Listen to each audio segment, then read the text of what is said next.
நம்முடைய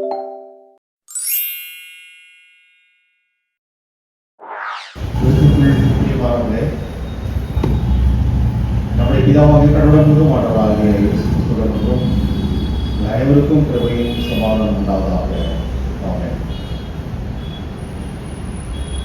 கர்த்தர் மகிழ்வுள்ள பண்டிகைக்கு வரும் 7ஆம் ஞாயிறாகிய இந்த நாளிலே கர்த்தருடைய வார்த்தையை தியானித்து தெரிந்து கொள்ளப்பட்ட வேத பகுதி, அது சற்று நேரத்துக்கு முன்பதாக நாம் வாசிக்க ஆதியாகமம் புஸ்தகம் 45ஆம் அதிகாரம் வசனங்கள் 3 முதல் 15 வரை அடங்கியுள்ளது.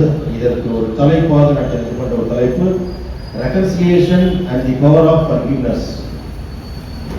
ஒப்புரவாகுதலும் மற்றும் மன்னிப்பின் வல்லமையும். ஆண்டவரை நோக்கி நாம் வேண்டுதல் செய்வோம். என் கண்மலை மீட்புறமாகி கர்த்தாவே, என்னுடைய வாய் வார்த்தைகளும் என்னுடைய இதயத்தில் உண்டாகும் உங்களுடைய சமூகத்தில் எப்பொழுதும் திருப்தியாக இருக்கிறது. ஆமென்.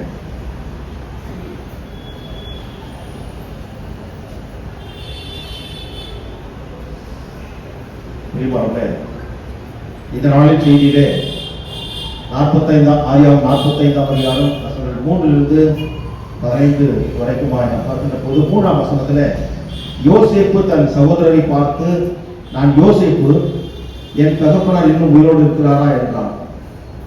அவனுடைய சகோதரர் அவனுக்கு முன்பாக கலக்கமுற்று இருந்ததினாலே அவனுக்கு உத்தரம் சொல்லக்கூடாமல் இருந்தார்கள். இது எங்கேயோ காட்டில் எடுத்து போய் விட்டுட்டு உங்க வீட்டுக்கு போ அப்படின்னு சொல்ற மாதிரி இருக்கு இல்லையா? எந்த ஒரு சூழ்நிலையில இப்ப ஏற்பட்ட ஒரு சம்பவம் நடந்தது, யாருக்கு சொன்னார்கள் என்ற இந்த காரியம் இருக்கிறது. ஆனால் அந்த யோசேப்பு எங்கே இருக்கிறார், அவருக்கு ஏன் இப்பேற்பட்ட ஒரு நிலைமை ஏற்பட்டது, அவனை தேடி ஏன் அவருடைய சகோதரர்கள் வர வேண்டும், அவர்களிடத்துல நான் தான் யோசேப்பு என்று அவர் சொல்ல வேண்டிய அவசியம் என்ன, உடைய தகப்பனார் உயிரோடு இருக்கிறாரா என்று கேட்க வேண்டிய காரியங்கள் எல்லாம் ஒரு புதிதாக இருக்குமாகவே இதற்கு முன்பதாக என்ன நடந்தது என்பதை நாம் சற்று அறிந்து கொள்ள வேண்டும். ஏனென்றால் பழைய ஏற்பாட்டில அந்த கான்டெக்ஸ்ட், அந்த சூழ்நிலைக்கு நாம் செல்லாமல் அதனை நாம் புரிந்து கொள்ள முடியாது. கிறிஸ்துக்குள் பிரியமானவர்களே, இந்த பிரசங்க பகுதியில கடவுளுடைய தாசனும் பரிசுத்த வாழ்வு வாழ இலக்கணமாய் வாழ்ந்து உத்தமனாய் சாட்சி பகிர்ந்த, இன்னைக்கு உலகே மெச்சிக் கொள்ளத்தக்கதான ஒரு வாழ்க்கை வாழ்ந்த யோசேப்பு தன்னுடைய வாழ்விலே அவருடைய வாழ்க்கையிலே மிக மோசமான துரோகிகளாய் அவருடைய சொந்த சகோதரர்களே மாறிப்போனார்கள். அதற்கு காரணம் என்ன என்பதையும் நாம் பார்க்கலாம். அவர்கள் அவனை கொன்று போட திட்டமிட்டார்கள். ஆனால் அவனுடன் பிறந்த மூத்த சகோதரன் ரூபன், வேண்டாம் அவன் இந்த பழத்திலே போட்டு அப்படின்னு சொல்லிட்டு சொல்லுகிறார். ஆகவே அவனுடைய ஜீவன் காக்கப்படுகிறது. அதன் பிறகு அவனை கொன்றுவிட வேண்டும் என்ற எண்ணத்தோடு அவர்கள் கொண்டு சென்றார்கள். கடைசியில ஒரு பழத்திலே தள்ளினார்கள். அங்கிருந்து கடவுள் அவனை மீட்டெடுத்தார். அங்கு அந்த பழத்தில் தள்ளின பிறகு அங்கு அவன் அந்த வழியாக வந்த யாத்திரிகளுடைய கரங்களிலே அவன் விற்கப்பட்டான். அங்கிருந்து எகிப்துக்கு அவன் கொண்டு செல்லப்பட்டான். அங்கே அவனுக்கு பெரிய சோதனை வந்தது. அந்த சோதனையை வென்று, அதாவது சிறைச்சாலையில் கூட மிக உண்மையாக இருந்தான். கடவுள் அவனை உயர்த்தினார். பெரிய பொறுப்புக்கு அவன் எகிப்து தேசத்திலே வந்தான். வந்த பிறகு அந்த நாட்டிலே அந்த மக்களையும் உலகம் முழுவதும் ஏற்பட்ட பெரும் பட்சத்தினால் வாடின மக்களை காப்பாற்றுவதற்காக கடவுள் அவரை கொண்டு சேர்த்தார் என்ற ஒரு மிக முக்கியமான ஒரு விஷயத்தையும் நாம் தெரிந்து கொள்ள முடியும். அங்கே உணவு இல்லை என்ற சூழ்நிலையில அவருடைய சகோதரர்கள் தேடிக்கொண்டு வந்தார்கள். சாப்பாடு எல்லாம் குறைக்க முடியாது. ஆகவே கானான் பாலும் தேரும் ஓடுகிற தேசத்திலேயே பஞ்சம் ஏற்பட்டிருந்தது. ஆகவே இவர்கள் எகிப்துக்கு தேடி போகிறார்கள். அங்கே அவரை பார்த்த பொழுது, என்னை பார்த்து வந்தீர்களா துரோகிகளே என்று சொல்லி அவர்கள் நொந்து கொள்ளும்படி பேசாமல், அவரை கண்டிக்காமல், முதலாவது பார்க்கும் போதே அந்த காரியத்தெல்லாம் மறப்போம், அடுத்து மன்னிப்போம், மறந்தால்தான் மன்னிக்கின்ற ஒரு தன்மை ஏற்படும். அதை மறந்து போனவனாக மன்னித்து அவர்களை ஏற்றுக்கொண்டு புகலிடம் கொடுத்த அனைவரும் ஒப்புரவாக வாழ அவர் ஒரு நல்ல சாட்சியாக இந்த இடத்திலே வாழ்ந்தார் என்பதை இந்த பகுதியிலே நாம் பார்க்க முடிகிறது. பிரியமானவர்களே, இப்படி வாழ்ந்த யோசேப்பு, அவரை குறித்தும் அவருடைய வாழ்க்கையை குறித்தும் நாம் ஒரு சில நிமிடங்கள் நாம் கண்டிப்பாக நாம் தியானிக்க வேண்டும். ஏனென்றால் we just now heard about the preface to the sermon text. ஆனால் இப்பொழுது அவரை குறித்த, யோசேப்பு குறித்த ஒரு சிறு சுருக்கத்தை இந்த நேரத்தில் நாம் பார்க்கலாம். அதாவது இந்த 45ஆம் அதிகாரத்திற்கு முன்பதாக வரைக்குமாய் நடந்த சம்பவங்களை சுருக்கமாக நாம் பார்க்கலாம். அப்பொழுதுதான் தெரியணும் யோசேப்பு என்ற இந்த எபிரேய பெயருக்கு நம்ம எல்லாம் இங்கிலீஷ்ல சொல்லுவோம் ஜோசப் என்று சொல்லி. ஆனால் இந்த யோசேப் தமிழ்ல சொல்றோம், இதே பேர் தான் எபிரேய பாஷையிலும் யோசேப் என்று தான் பேர். தமிழ்ல சொல்றோம் அதே பேர் தான் யோசேப். யோசேப் என்றால் மே காட் ஆட், கடவுள் சேர்ப்பார் என்று அர்த்தம். இல்லை என்றால் மே காட் ஷல் ஆட் போஸ்டரிட்டி, கடவுள் சந்ததியை சேர்ப்பார் என்று அர்த்தம். யோசேப்பு என்ற பெயருக்கு இதுதான் அர்த்தம். பிரியமானவர்களே, இந்த யோசேப்பு யாருடைய மகன்? எல்லாம் பழைய படம் மகிழ்ச்சி, பழைய விஷயம் எல்லாம் போச்சு. யாக்கோபுடைய மகன். எத்தனாவது மகன்? 11வது மகன். யாக்கோபுக்கு எத்தனை பிள்ளைகள்? 13 பிள்ளைகள். கரெக்ட். ஒரு பெண் தீனாள் என்று சொல்லி அதை ஆதியாகமம் 30ஆம் அதிகாரம் 27ஆம் வசனத்தில் பார்க்கிறோம். ராஜன் பெற்றெடுத்த பிள்ளைதான் யோசேப்பு. முதல் 6 பிள்ளைகளை முதல் மனைவி லேயாள் மூலமாக பெற்றெடுக்கிறார். அந்த 6 பிள்ளைகளை பெற்றெடுத்த பிறகு தீனாள் என்ற ஒரு பெண்ணையும் அந்த முதல் மனைவி லேயாள் பெற்றெடுக்கிறார். ஆனால் யாக்கோபு அதிகமாக நேசித்த ராகேல், அவளுக்கு குழந்தை இல்லை.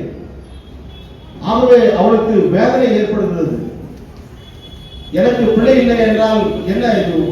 வேதனையோடு தன்னுடைய கணவனை பார்த்து புலம்புகின்ற போது கடவுளுடைய கர்ப்பத்தை அடைந்திருக்க நானாருக்கு காரணம் என்று சொல்கிறார். ஆகவே தன்னுடைய பணிப்பெண்ணை, ஹவுஸ்மெய்டை அவனுக்கு கொடுத்து அதன் மூலமாக, அதாவது சில்பாள் என்ற அவனுடைய பணிப்பெண், அவளை யாக்கோபுக்கு கொடுத்து அவளுடைய அதாவது பணிப்பெண்ணையும் யாக்கோபு கொண்டாள். அவளுடைய பெயர் பில்காள் என்று சொல்லி அவள் மூலமாக இன்னும் 2 பிள்ளைகள் பெறுகிறார்கள். ஸோ 10 பேர் 11 பேர் பிறந்த பிறகு, அதன் பிறகு ஆண்களிலே 10 பேர் பிறந்த பிறகு இவர் பிறக்கிறார் யோசேப்பு. கடைக்குட்டி யார் என்றால் ராகேலுக்கு பிறந்த இன்னொரு மகன் பென்யமீன், இல்லையா, பெஞ்சமின். இப்படியாக 13 பிள்ளைகளை பெற்றெடுக்கிறார்கள். இதிலே 12 பேர் சேர்ந்ததுதான் இஸ்ரவேல் கோத்திரம் என்று சொல்லி வருகிறது. பிரியமானவர்களே, மூத்தவன், அதாவது இந்த ராகேல் பெற்றெடுத்த 2 பிள்ளைகளிலே மூத்தவன் யோசேப்பு, இளையவன் பென்யமீன் என்று சொல்லி இதை முழு விவரத்தையும் ஆதியாகமம் 35ஆம் அதிகாரம் 23ஆம் வசனத்திலிருந்து 26ஆம் வசனம் வரைக்குமா நீங்கள் வீட்டில் போய் பார்த்து சொல்லலாம். பிரியமானவர்களே, இந்த யோசேப்பு தன்னுடைய தகப்பனாருக்கு மிகவும் பிரியமான ஒரு பிள்ளையாக இருந்தார். காரணம், யாக்கோபுடைய முதிர் வயதிலே இவன் பிறந்தான். ஆகவே அவன் மேல் ஒரு தனி அக்கறை, பாசம் தகப்பனாருக்கு இருந்தது. ஆதியாகமம் 37:3. அவன் ஆவினால அதிகமாக அவனை நேசித்ததுனால அவனுக்கு ஒரு பல வர்ணமான ஒரு அங்கியை, மல்டி கலர்டு ஒரு கார்மெண்ட், இல்லையா, ஸ்பெஷல் கோட் ஆஃப் ஃபேவர், அதை அவனுக்கு உடுத்துவிக்கிறார். மற்ற எல்லாரும் அதிகமாக நேசித்த அவனுக்கு பல வருடமான அங்கி அணிவித்து அவர் மகிழ்ந்தார். ஆதியாகமம் 37:3 நாம் பார்க்கிறோம். இப்படி செய்ததுனால மற்ற 11 சகோதரர்களுக்கு இவர் மேல் படாமை, என்ன இவனோட பெரிய ஸ்பெஷலா? ஆகவே அவனுடைய பட்சமாய் பேசாமல் அவனை பகைத்தார்கள். 11 பேரும் பகைத்தார்கள். தீனாளை பற்றி ஒன்றும் போடவில்லை.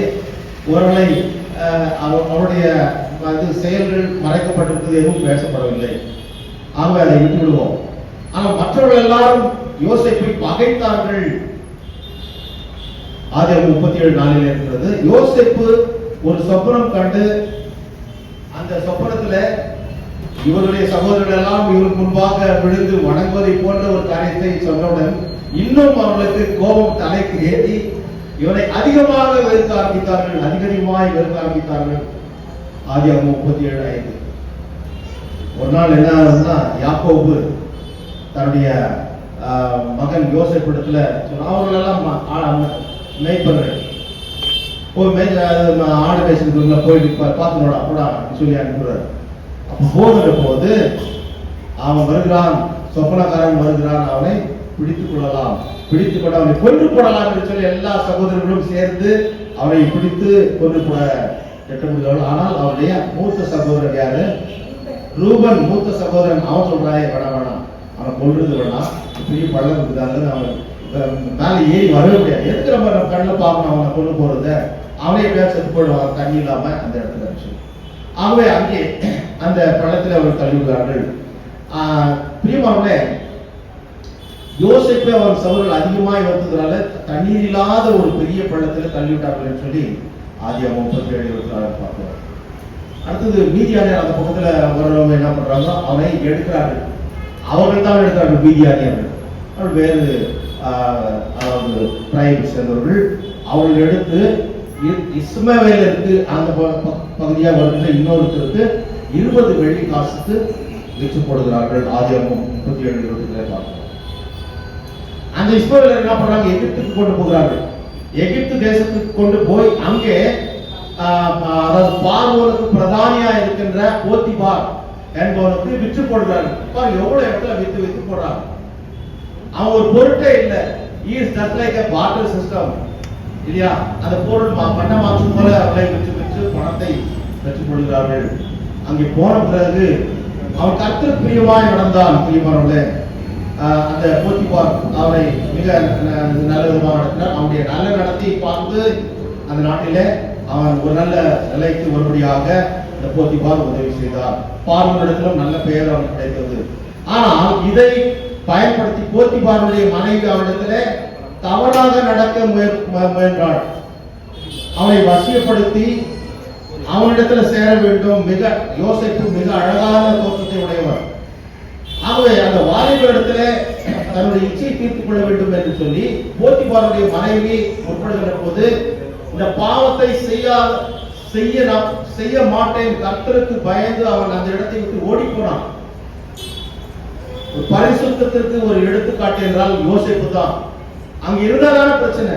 அப்படி அவன் ஓடுகிற போது அவனுடைய அங்கே விட்டு சென்று விடுவான். கடைசியில் அதை வைத்து இவன் என்னை பலாத்காரம் பண்ண நினைத்தான் என்று சொல்லி அவனை சிறையில் அடைத்தார்கள். சிறையிலே கூட அவன் மிக உண்மையானவனாக இருந்தான், உத்தமனாக இருந்தான். பிரியமானவர்களே, ஒரு நல்ல பெயரை பெற்று கடைசியிலே அங்கிருந்து அவன் விடுவிக்கப்பட்டான். விடுவிக்கப்பட்ட பிறகு அந்த சிறையில் இருக்கின்ற போது அங்கே ஒரு கனவு அவனுக்கு வருகிறது. அதாவது அங்க இருக்கிறவர்களுக்கு கனவு வருகிறது. அதை விளக்கி சொல்கிறான். அதிலே ஒருவன் இந்த காரியத்தை மறந்து போகிறான், இன்னொருவன் ஞாபகத்தில் வைத்துக் கொண்டிருக்கிறான். இன்னொரு சம்பவம் வருகிற போது ராஜா பார்வோனுக்கு ஒரு கனவு வருகிறது. அந்த கனவை விளக்கி சொல்ல வேண்டும் என்று சொல்லி அவன் எதிர்பார்க்கிறான். ஆனால் அந்த நேரத்தில் அந்த பணம் பார்க்கறதுக்காக ஒருவன் வந்து அதை ஞாபகத்தை வைத்துக் கொண்டு இன்னார் யோசேப்பு ஒருத்தர் அவன் அதுக்கு நல்ல விளக்கம் சொல்லுவான் என்று சொன்ன போது அந்த பார்வோன் அவனை அழைத்து விளக்கம் சொல்லுவான். அப்போ அந்த சொப்பனத்துக்கு விளக்கம் சொல்லுகிறார். 7 வருடம் பஞ்சம் வரப்போகிறது, 7 வருஷம் நல்ல விளைச்சல் வரப்போகிறது. ஆகவே விளைச்சல் வருகின்ற அந்த வருஷத்துல நல்ல அறுவடை பண்ணி எல்லாத்தையும் சேர்த்து வைத்துக் கொள்ள வேண்டும். எகிப்துல மட்டும் முழு உலகத்துல வரப்போகுது, அதுதான் அவருடைய அர்த்தம். உடனே என்ன பண்ற, ரொம்ப சந்தோஷத்துல ஆமாவா சமாச்சாரம், ஓகே ஃபைன் அப்படின்னு சொல்லிட்டு அவனை ஃபுட் கமிஷனராக அப்பாயிண்ட் பண்ணுகிறார். யாரு? பார்வோன் யோசேப்பை ஃபுட் கமிஷனராக அப்பாயிண்ட் பண்ணுகிறார். பிரியமானவர்களே, 2003ஆம் வருடத்துல ஃபுட் செக்யூரிட்டி ஆக்ட் என்று சொல்லி நம்ம இந்திய தேசத்துல ஒரு ஆக்ட், ஒரு லெஜிஸ்லேஷன் பாஸ் பண்ணாங்க.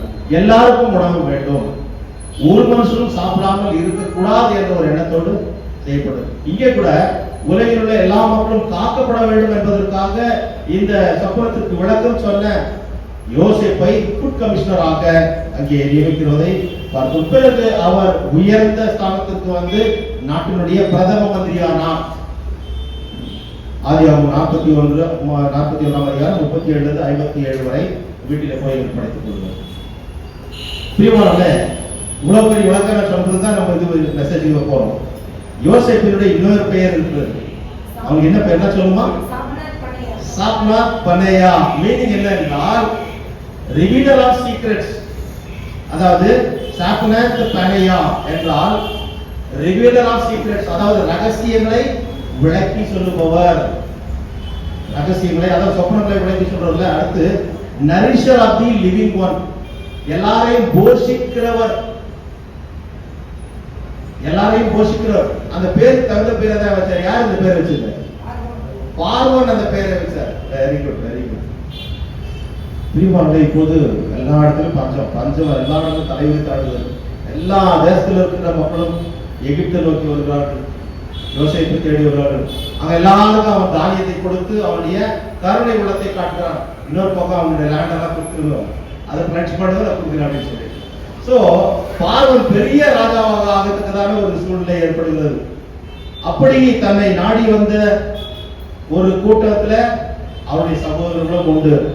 பாலும் தேனும் ஓடுகிற தேசத்துல அந்த பால் வற்றாது, தேனும் வற்றாது. அப்பேற்பட்ட ஒரு இடத்துல கூட பஞ்சம் வந்தது. கடவுளுக்கு பிரியமில்லாத வாழ்க்கை வாழ்க்கை எல்லா இடத்திலும் வேதனைகள் ஏற்படும். ஆனால் கடவுளுக்கு பிரியமாய் யோசேப்பு இருந்ததுனால அவன் உயர்த்தப்பட்டான். அவன் மூலமாக எல்லாரும், அதாவது இந்த முழு உலகமும் பஞ்சத்தில் இருக்கிறவர்கள், வாடிக்கொண்டிருக்கிறவர்கள் சாப்பிட வேண்டும் என்ற எண்ணத்தோடு கடவுள் அவனை அங்கே கொண்டு சென்றார். அப்படி வந்து இப்போ வருகிறார்கள், அந்த சகோதரன் வருகிறார்கள். தன்னை நாடி வந்து தனக்கு துரோகம் செய்து கொல்ல பார்த்த சத்துருக்களான தன்னுடைய சகோதரர்களும் கானானில் வந்த போது அவர்களை வெறுக்காமல் அவர்கள் செய்த இது தவறா தப்பா? அவங்க செய்தது யோசேப்புக்கு விரோதமா அவர்கள் செய்தது தவறா தப்பா? தவறு என்பது தவறி செய்வது, தப்பு என்பது தெரிந்து செய்வது. இவர்கள் செய்தது தெரியாமல் செய்தார்களா தெரிந்து செய்தார்களா? தெரிந்து செய்ய, அதாவது தவறு என்பது தவறை செய்வது, தப்பு என்பது தெரிந்து செய்வது. தவறு செய்தவன் திருந்த பார்க்கணும், தப்பு செய்தவன் வருந்தியாகணும். அதாவது தப்பு செய்தவன் பனிஷ்மெண்ட் அவனுக்கு கண்டிப்பாக பெற்றாக வேண்டும். ஆனால் பனிஷ்மெண்ட் கொடுத்தாரா? நான் சொன்னது வந்து ஒரு கவிஞர் எழுது, இவர்கள் செய்தது தப்பு, ஆகவே இதற்குரிய ஒரு தண்டனை அவர் பெற வேண்டும். ஆனால் தண்டனையை அவர் கொடுக்கவில்லை, மாறாக அவர் வருகின்ற போதே அவருடைய சூழ்நிலையை அறிந்து அதை மறந்து போனார். எனக்கு துரோகம் பண்ணவன் வந்தான் நினைக்கவே இல்லை, என்னுடைய சகோதரர்கள் என்று நினைத்து அவர்கள் வந்த போது நடக்கின்ற ஒரு சம்பவம் தான். மறந்தவனாக, அவர்கள் செய்த தப்பை மறந்தவனாக, அவரை மன்னித்தவனாக இங்கே நாம் பார்க்கிறோம். 47ஆம் அதிகாரம் பிரசன்ன பகுதியில 3-15 இங்கே தன்னுடைய சகோதரத்துல சகோதர சிநேகத்துல மிகவும் உணர்ச்சி வசப்பட்ட நிலையில் பேசுகின்ற ஒரு டாபிக் தான் இது. உணர்ச்சி வசப்பட்டு எங்கப்பா நான் தான் யோசிப்பு, எல்லாம் பெரியவங்களா இருக்காங்களே, நம்ம அண்ணன் மகளை பார்த்து எல்லாம் சௌக்கியமா இருக்கீங்களா, அப்பா உயிரோடு இருக்கிறாரா அப்படி சொல்லிட்டு அவனால தாங்க முடியல. மிகவும் உணர்ச்சி வசப்பட்டு பேசுகின்ற ஒரு காரியத்தை பார்ப்போம். யோசிப்பு மிகுந்த மனதுருக்கமுடையவனாய் கருணையோடு தன்னுடைய சகோதரர்களை மன்னித்து மறந்தவர்களை ஏற்றுக்கொள்கின்ற செயலை தான் இங்கே நாம் பார்க்கிறோம். 4 விஷயங்கள் மூலமாக சுருக்கமாக இதை நாம் தெரிந்து கொள்ளலாம். முதலாவதாக அவர்களை ஏற்றுக்கொள்கின்ற ஒரு அங்கீகாரத்தை அங்கே முன்வைக்கிறான். ரெகக்னிஷன் 1 அதாவது 4ஆம் வசனம் வரைக்கும் நாம் பார்க்கின்ற போது யோசேப்பு தன்னுடைய சகோதரரை பார்த்து, நான் தான் யோசேப்பு, ஐ அம் ஜோசப். அவர்கள் பேசுறா, அப்பா உயிரோட இருக்கிறாரா, பேச மாட்டாரா, ஏன்னா பயம், ஏற்கனவே செய்த காரியத்தை தண்டித்து விடுவாரா என்று பேச்சு இல்லை. So they were speechless. Roman 3:19 பாருங்கள், every mouth was stopped as they stood guilty before their judge. நியாயாசனத்துக்கு முன்பதாக இருக்கிற போது அந்த குற்ற எண்ணத்தோடு இருக்கிறவர்கள் கூனி குறுகிதான் இருக்க வேண்டும், அப்படித்தான் அவர்கள் இருக்கிறார்கள். அடுத்ததாக சொல்ற 4ஆம் வசனத்துல பாருங்க, 4ஆம் வசனத்துல சொல்கிறார்கள், அப்பொழுது யோசேப்பு தன் சகோதரரை நோக்கி கிட்ட வாருங்கள் என்றார். அவர்கள் கிட்ட போனார். அப்பொழுது அவர், நீங்கள் எகிப்து போரிடத்தில் விற்று போட்ட உங்கள் சகோதரனாகிய யோசேப்பு நான் தான். முதல்ல சொல்ற நான் தானா யோசேப்பு? இப்ப என்ன சொல்லலாம்? எகிப்துல என்ன விற்று போட்டீங்களா அந்த சகோதரன் தான் நான். என்கிட்ட வாங்க. அந்த ரெகக்னிஷன் என்பது அதுதான். என்கிட்டே வாருங்கள், போல என்னுடைய பார்வையிலிருந்து ஓடி போங்கள் என்று சொல்லவில்லை. என்கிட்ட வாருங்கள், என் அருகே வாருங்கள் என்று சொல்லி, அதுதான் பாசம். அப்படிவாங்க. ரெண்டு விஷயம் அவங்களை உற்சாகப்படுத்தினது. He was asking them to come closer. அடுத்ததாக இரண்டாம் வசனத்துல பாருங்க. இரண்டாம் வசனம் நமக்கு இன்றைக்கு செய்தியில போடல, ஆனா தன்னை கட்டுப்படுத்திக் கொள்ள முடியாமல் கதறி சத்தம் விட்டு அழுதான். கோபத்தில் இருக்கிறவன் அழுவானா? வேதனை துடிக்கிறான். மேற்பட்ட துரோகம் செய்தார்களே என்று அவன் நினைக்கவே இல்லை. ஒரு சத்துருக்களை செய்யுங்கள் என்பது இதுதான்.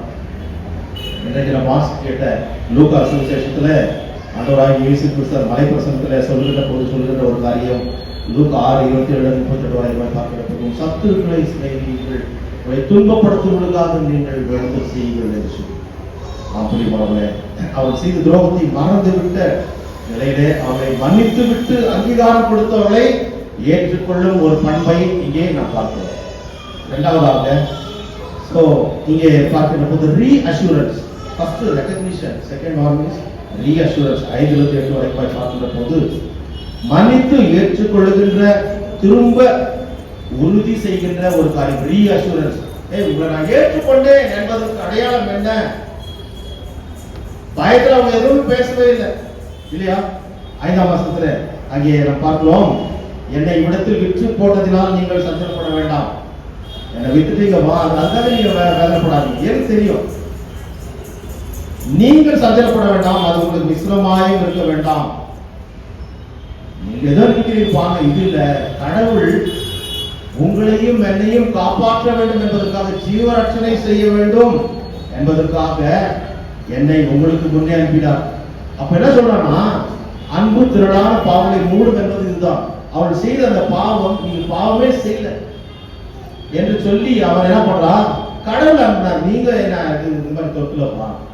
அப்ப எந்த அளவுக்கு அவன் உண்மையான பாசத்தை பொழிகிறான் தன்னுடைய சகோதரர் மேல் என்பது தெரியல. உண்மையான பாசம்,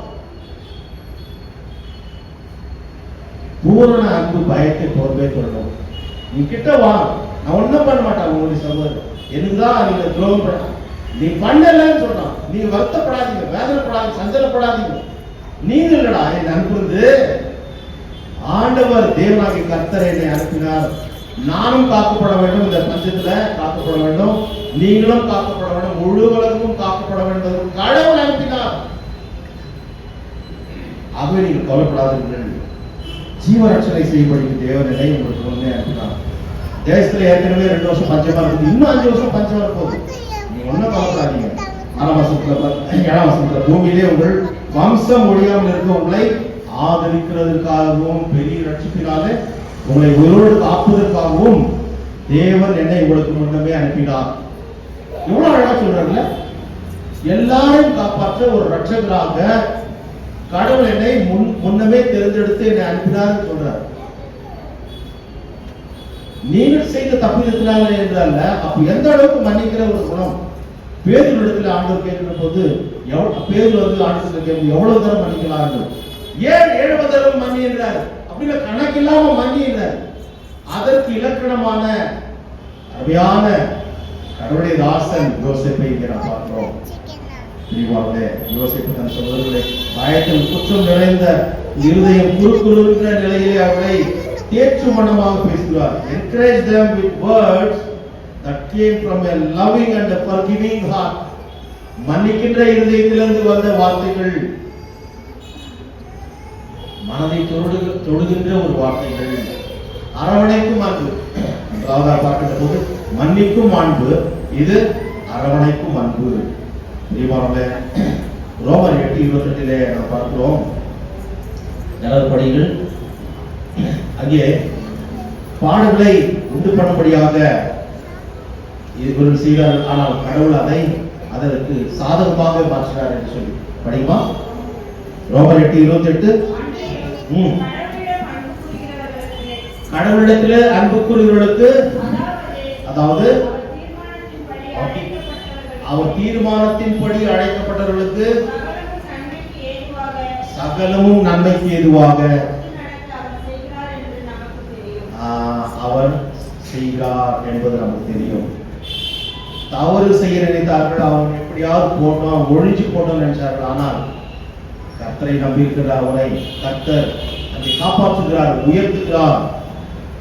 அதை நாம் மறக்கக்கூடாது. இங்கே அரவணைக்கும் அன்பு, அதை அவர் சொல்லி அவருடைய புறந்தாளர்களை அரவணைத்து ஏற்றுக்கொண்டதை பார்க்கிறோம். பிரியமானவர்களே, மனுஷனுடைய இருதயத்தின் எண்ணங்கள் ஆனால் அநேகம், ஆனாலும் கர்த்தருடைய யோசனையை நிலைநிற்கும். நீதிமொழிகள் 19:21 நான் பார்க்கிறோம். இன்றைக்கு வாசி கேட்ட சங்கீதத்தில் நான் பார்க்கிறோம். 103ஆம் சங்கீதத்தில் 6, 9, 10 நான் பார்க்கின்ற போது அங்கே என்ன சொல்லப்பட்டிருக்கிறது? ஒடுக்கப்படுகிற யாவருக்கும் கர்த்தர் நீதி செய்கிறார். He will release, he will support the people who are oppressed in this world. ஒடுக்கப்பட்டார் யாரு? யோசேப்பு. கடவுள் குரல் கொடுக்கிறார், அவனோட கூட இருக்கிறார்.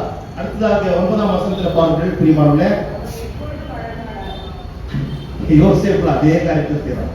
டேய், நீங்க இந்த மாதிரி துரோகம் பண்ணீங்க, ஏன்னா என்ன தேடி வந்தீர்கள் என்று சொல்லி பழி வாங்க நினைக்கிறேன். அவர் எப்பொழுதும் மனக்காரர், எப்பொழுதும் கோபம் பண்ணுகிறார் இல்லையா?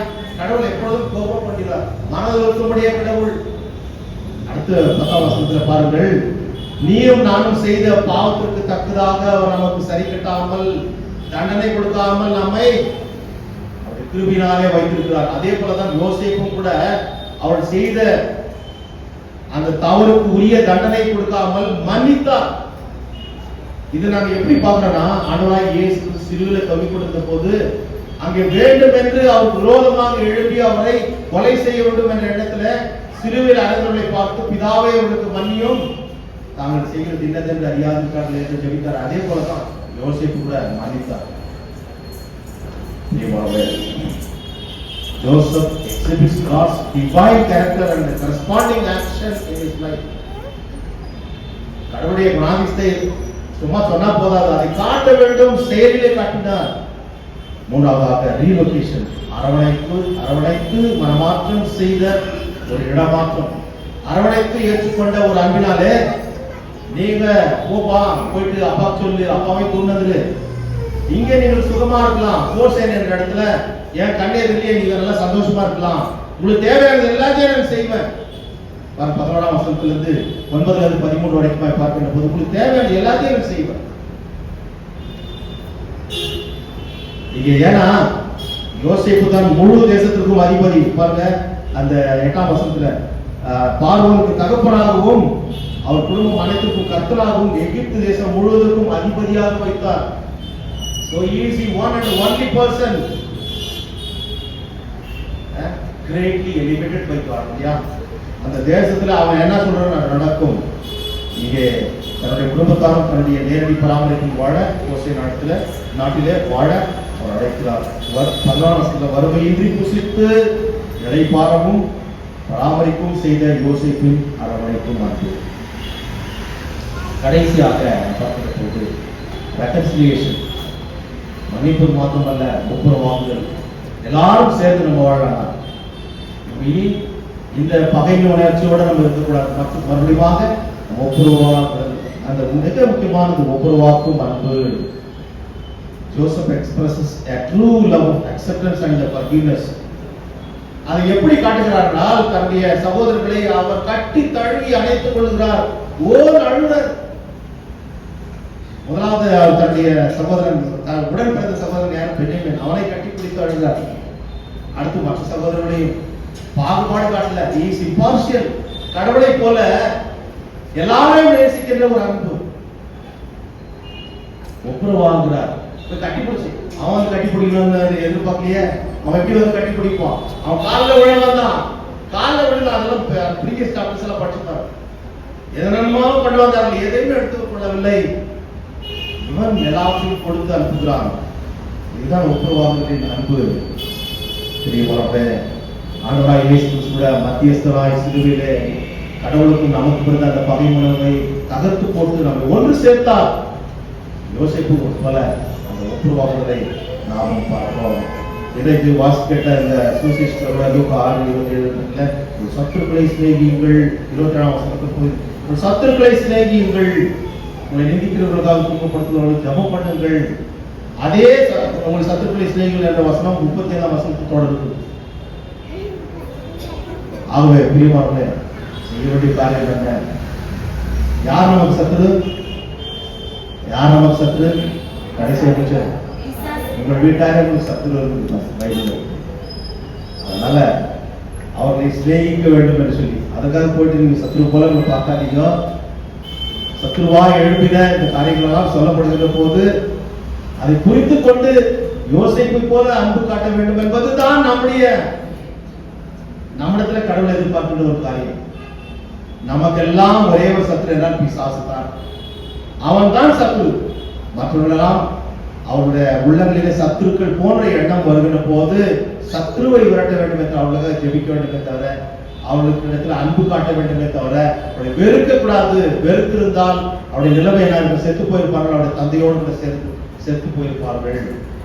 அவங்க எல்லாரையும் காக்கும்படியாக ஜீவ ரட்சணை செய்யும்படியாக. So the role of Joseph is nothing but a savior for the whole world. இல்லையா? முழு உலகத்தையும் ரட்சிக்கின்ற அந்த பஞ்ச காலத்துல அவரை ரட்சிக்கின்ற ஒரு மனுஷனாக கடவுள் தெரிந்து கொண்டார். உன்னையும் என்னையும் ரட்சிக்க ஆண்டவராகிய இயேசு சிலுவையிலே கைவிடப்பட்டார். நாம் சேர்த்துக் கொள்ளப்பட வேண்டும் என்பதற்காக. ஆகவே நமக்காக எல்லாவற்றையும் செய்த ஆண்டவரை நாம் மறவாமல் இந்த உலகத்திலே நாமும் கூட மற்றவர்கள் நமக்கு செய்த தப்பிதங்களை மன்னிப்போம், மறப்போம், அதே நேரத்தில் ஒப்புரவாகுவோம், கடவுள் பிரியமான வாழ்க்கை வாழ்வோம். கர்த்தத்தாவே வார்த்தைகளின் மூலமாக இந்த பலப்படுத்தி ஆசீர்வதித்து காப்பாராக. அவரை லாபத்துக்கு மேலான தேவீசமா உடைய உதவிகளில் சென்றேன் கிறிஸ்துக்குள்ளாக நம்மை பலப்படுத்தி காப்பாராக.